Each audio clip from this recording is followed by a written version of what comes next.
I'm afraid of water.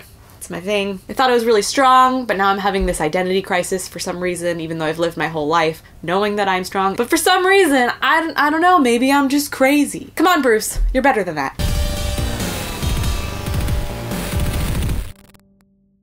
Hey friends, what's up? I'm Steph Koza, and today it is time to review Glass. This movie is like the ultimate comic book showdown, you know? The crossover event, when three characters from different movies and different storylines all meet up to battle to the death, more or less. Glass is the third part of M. Night Shyamalan's surprise heroes and villains series, which started with Unbreakable in 2000 and then with Split in 2016, which was a super exciting reveal, I'm not gonna lie, I was pumped. So in this movie, David Dunn, played by Bruce Willis, is on a hunt to track down Kevin Wendell Crumb, aka the Horde, played by James McAvoy, who is the character from Split who has 24 personalities inside of him because he suffers from DID, which is dissociative identity disorder. And Dunn is tracking him down because he is abducting young girls and they're just going missing left and right. And I don't blame him because it's pretty fucked up. But then they both get caught by Sarah Paulson's character, Dr. Ellie Staple, who is a psychiatrist who studies patients who believe that they are superheroes. So she throws them in the loony bin along with Mr. Glass, played by Samuel L. Jackson, who is conveniently already there. So a little bit of a refresher.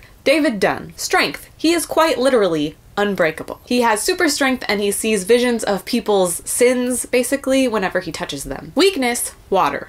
Kind of a lame weakness there, Bruce. Mr. Glass. Strength. He is a super maniacal evil genius. Criminal mastermind across the board. Weakness. He has osteogenesis imperfecta, aka brittle bone disease, which means his bones break very, very easily. And every time one of them breaks, I cringe.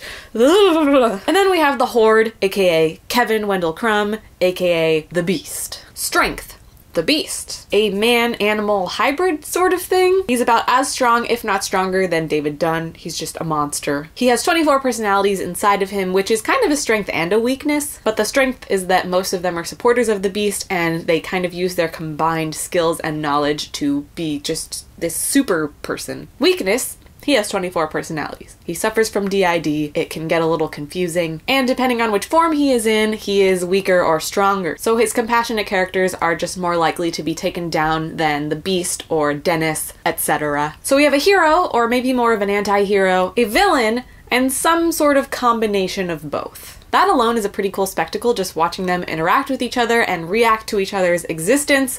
Very entertaining. But the majority of this movie takes place in the mental institution. It's a very drawn-out identity crisis for all three of them, while Sarah Paulson just kind of mind-fucks them into believing that they're not superheroes. That's kind of the whole plot of the movie. So they're all just having identity crises and they don't know who they are. Which is kind of ironic because the Horde is just in a constant state of identity crisis. So that was pretty fun. It was kind of fun at times, but here's my problem. The Beast was terrifying in Split. He was such a great character because you never really saw him until the end. So there's this suspension of disbelief where you just kind of believe what all of these other personalities are telling you, and you believe this legend of the Beast without ever actually seeing him, and that alone makes him even more terrifying than when you see him at the end. Because you don't even really know if he's real, but he just sounds terrifying. But in Glass, we've already seen the Beast, so now he's just there. And he's a little bit less scary. Like, he's still creepy and he's still scary, but seeing the Beast in the light for so long kind of demystifies his powers and makes him a little bit less threatening,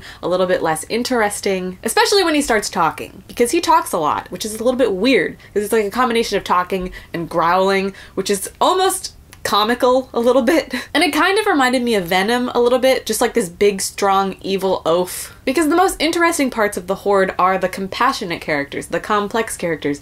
The Beast in itself is not complex at all. He's just this very strong, monstrous thing, which kind of makes you question if he's a good villain or not. Like, he's interesting and he's complex, but is he a good villain? But he is a phenomenal character. And James McAvoy just blows me away. He blew me away in Split, and he blew me away even more in this film. Like, he is so good at acting. I'm just blown away by his ability to carry so many characters in such a distinctive way. Like, he will just shift his posture, and you just instantly know who he is without him even having to tell you. It's amazing. I think much like Split, he carries the show. Along with Mr. Glass, who Samuel L. Jackson plays this character so well. I I would watch a million movies about Mr. Glass. He's so fascinating to me. He's probably the best part of this movie, which makes sense since he is the titular character. But I am really sad to say that David Dunn just did not need to be in this movie. He was just nothing. Bruce Willis barely acted. He just existed. He's just like, hey,